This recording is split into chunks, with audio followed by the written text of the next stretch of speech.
Kyagulanyi n'obukulembeze bwe tubukiririzaamu nnyo era tusaba mutwongeremu amaanyi mutuyamba abantu abo batuleke naffe tukole amu yafuna dda byabbyeko bimala naffe atuleke tukolerawo tetulina buzibu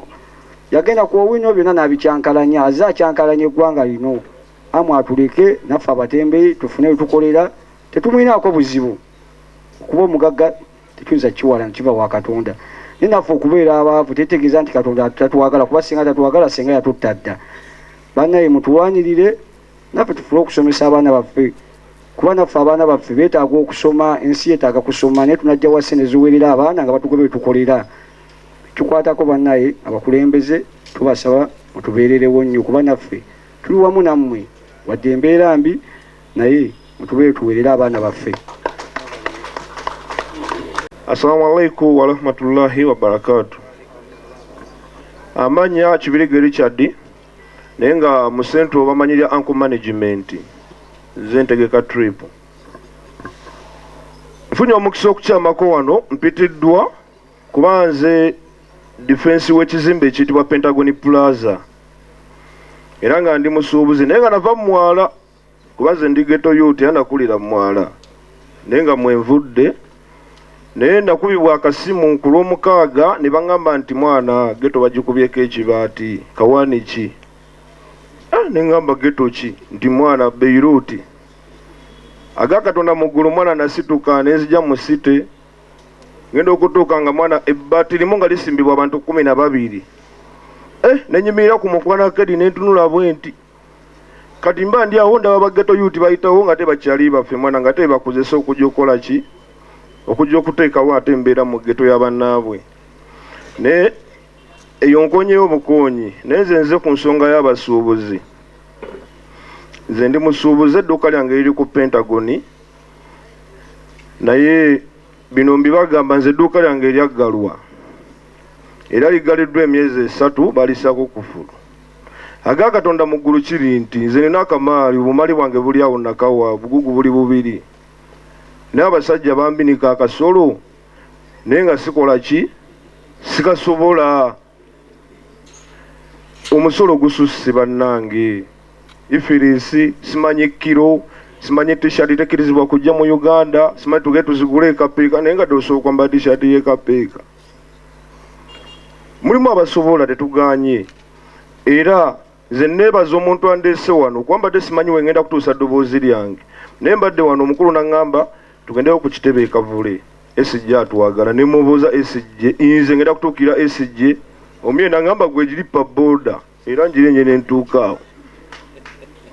ne ndipa booda era esijje sebo nkusaba taata nze wendi okutambula nawe ku nsonga za kaluluko mu centro wendi bakama bange mbadde nsaba eddoboozi lino lyeyongereyo eri kubawoza omusolo bannange tufa omusolo gususse ebintu by'abantu biryawo bivunda waliwo omusajja alese container namba ga Katonda muggulu ng'engoye zonna zikutuse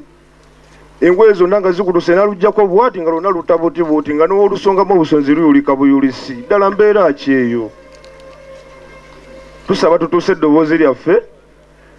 sebo owekitiibwa SG neyanza nnyo okusisinkana taata nsaba Mukama akwongera omukisa era mwenna kyali ono mumubeereyo bataano mu mbeera yonna. Amanya agange nze Bukenya Joseph vice chairman w'abatembeeyi abatembereza mu New Tax Park naddala we baakubye ekibaati tuwangaliddewo ebbanga ddene wanzira emyaka gyange gyonna giwangalidde awo wenkulidde naye nakubibwa akasimu kiro lw'omukaaga abali tugamba nti maali yonna kuba yaffe tubadde tubikirawo kumpi awali omuzikiti yonna yatwalibwa nze ekimanyi nti Uganda eno erimu abagagga n'abaavu naye obwavu si musango tufa eno gavumenti yerabira omwavu etitiibya abagagga nze kyembadde ndowooza kuba nze era nkubiddwa akasimu okujja wano sibadde mu kibuga naye mpulira eno waliyo omulanga tusobola okwekubira enduulu bannange nze sina na byakwogera bingi wakati sina kintu kyendiisa baana simanyi kyakuddako emaali yatwalibwa kifo bakikubako ebbaati hamu yaani oyo atigomya abantu tufa naffe tuli banaku naye waliwo tuba tujja akasente akawerera abaana nze mu myaka gyange ndi muntu mukulu nina abaana bempeerera naye kati bintu binsobedde sina kyakubaliisa twerabirwa kwegamba bwa obutembe bukulinganga musango kiringanga kikolimo tubadde tusaba bannange naddala ttiimu yaffe eri wano eya people power ekibiina kyaffe ekirungi sebo meeya gwajja oba gwonoolwana naye tufa tukasukibwa mu myala bakazi babambula tetukomye ku ekyo tuyiganyirizibwa kiro na misana kati tuto tugenze kubibwako kibaati tetulina tujja kintu kyetugerera kuliisa baana kigenda bazaayo mu masomero kugamba baffe babeerenga momboze banaye sina bigambo bingi banaye mutusabireko abatudduukirira mutudduukirire naye tetulina kyakukola tweyanzege bannange emirembe jo twali awo ekiro zaali ssaawa nga 6 ogw'ekiro ng'aleese military yaleeta nzo abamilitary nga 2 naleeta abapoliisi nga 3 naleeta ababaawunsa nga bayitirivu nnyo naleetamu n'abayaaya abamu abebeereya Kontana village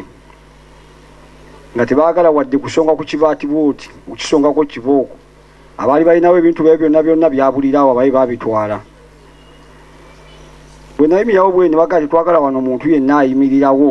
ssaawa mbi nnyo nembuuza omuhala guno nga tuguwangaliddeko ebbanga ddene ate obuyinza buvuddewa nti twolabawo poliisi abagaye mwenabo okumwala muveewo twagalawo batembeeyi tetwagalawo omuntu yenna twagala omwala guno tuguzimbe mbabuuza muguzi omwali badde musooka kubuuza kuffe abawangaliddewo ebbanga eddene ng'abasajja bakambwe ennyo bakutte emmundu tiyagaasi bakoze buli kimu kyonna baleese emiti ne batutiisa naffe ntukola ki ne tugenda naye neewuuniza nnyo okuba nti waliwo abantu abalumirwa abantu b'ewansi mbadde ndya omwami n'aŋŋamba ono togwamu ssuubi tukyalinayo essuubi eddala nemugamba nandaba essuubi lyatuweddeko bannange bonna benkola nabo bonna bakungubadde simanyi kiddako n'aŋŋamba ajja tugende tulabe tuyinza okufunayo abasobola otwogerera waliwo abalina eddoboozi sobola okutuukako waggulu ne bamanya abatembeeyi empisa gye babayisaamu naffe tuli bannayuganda ate ebintu byetutunda era tubijja ku basuubuzi ate n'abasuubuzi babijja e China tugamba tubifuna bwereere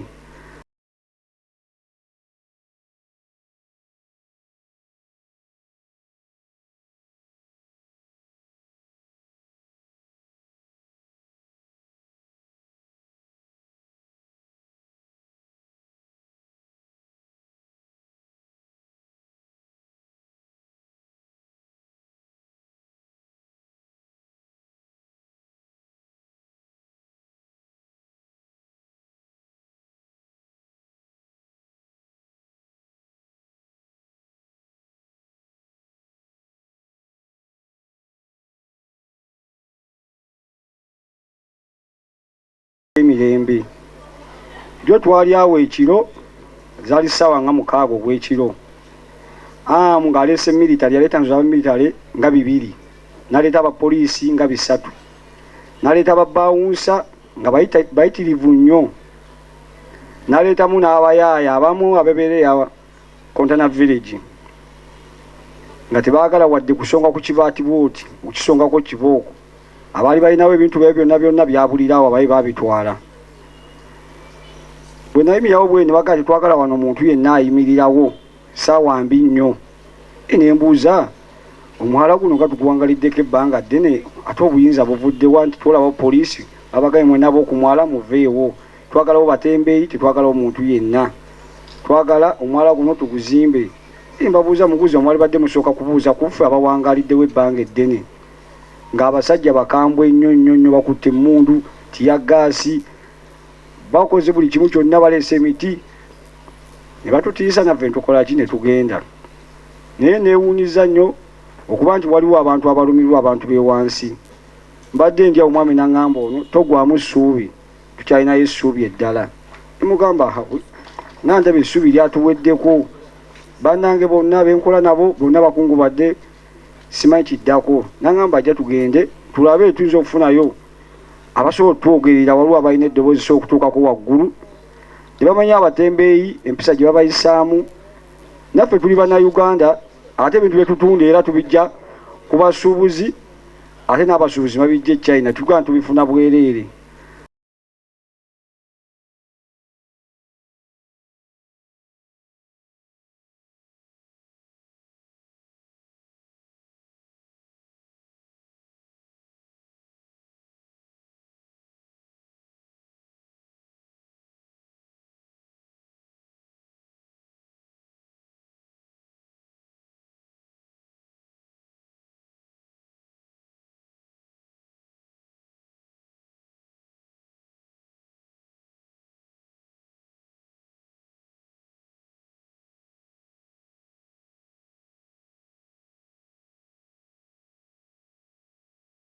Rahmatullahi wa barakatuh. Abenzikiriza endala Omukama mulungi ekiseera kyonna era zembeera ziwewaawo. Erinnya eryange nze Nanfuka Hadija Birungi, nyimiridde wano ng'omutembeeyi. Nali mutembeeyi okuviira ddala mu buto bwange kuva myaka 16 mpaka wano wendi nga ndi mutembeeyi abadde atunda amasaati. Okuviira ddala mu Owino mujjukira ebiseera bye yayokyebwa n'eyokyebwamu ebintu byaffe ne tulabikira ddala nga obulamu bukomye ne tutandika okubeera nga tweyiya tuteeka ebintu byaffe ku makubo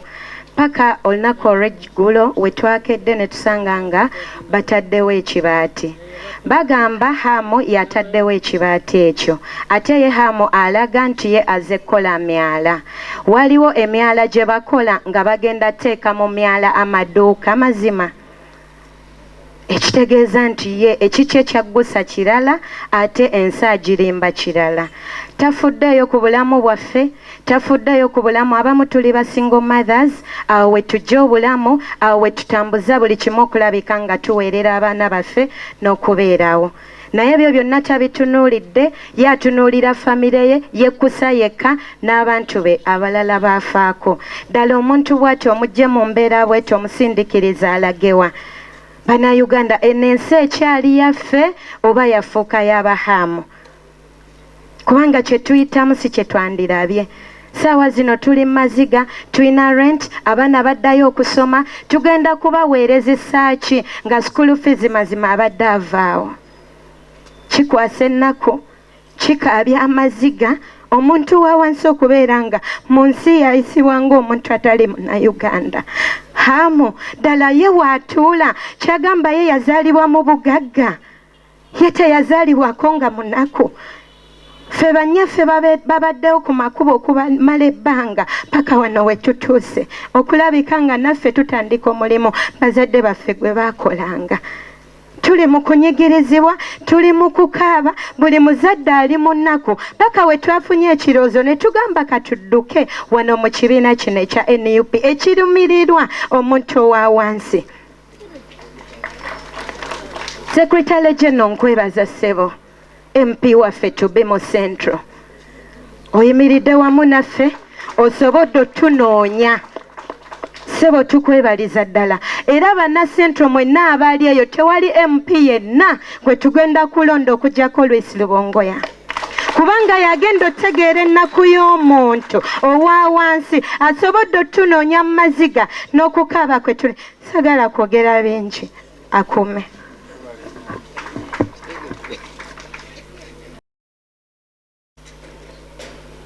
Tweyanzizo tuwa omukisa guno abakulu b'ekibiina kya NUP naffe okwetuusiza eddoboozi lyaffe eri bannayuganda. Ffe tuli batembeeyi era abaludde nga tutembeeyanze okuva najja mu kibuga emyaka gyonna gye mpangadde ndi mutembeeyi ng'era ntembeeyeza ku Allen Road. Bano bonna nze abagambye tugendeko ewa Secretary General atuyise atwagala. Neffe ekituleese nga ffe abatembeeyi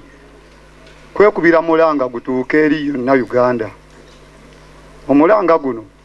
tulaba Amu ayagala okulaakulanya Kampala oba ne Uganda, naate akulaakulanya bifo birimu bawejjere. Kiteezi gyeri yalemeraawo akulaakulanye ku Kiteezi, ne Lwera weeri akulaakulanyeeyo, naye buli wantu ewali mufuna mpola. Ffe yasooka tugoba ku paaka yaadi ne tujja ku Allen Road nawe era akubyewo kibaati. Kakisebo kye tusaba kano kagenda wa Road Mayor addako. Buli mubi aba n'ekirungi. Jennifer Msisoyo we yalinga director wa Kampala yalina akatale ka Sunday Market nga buli muntu mufuna mpolo omuwejjera akeetabamu nga Sunday Market ye ekola. Sebo Road Mayor tukusaba kuba gwaddako ojja sebo kitukolereko. Sigenda kulwawo nnyo, sembayo na kwebaza MP waffe wa Kampala Central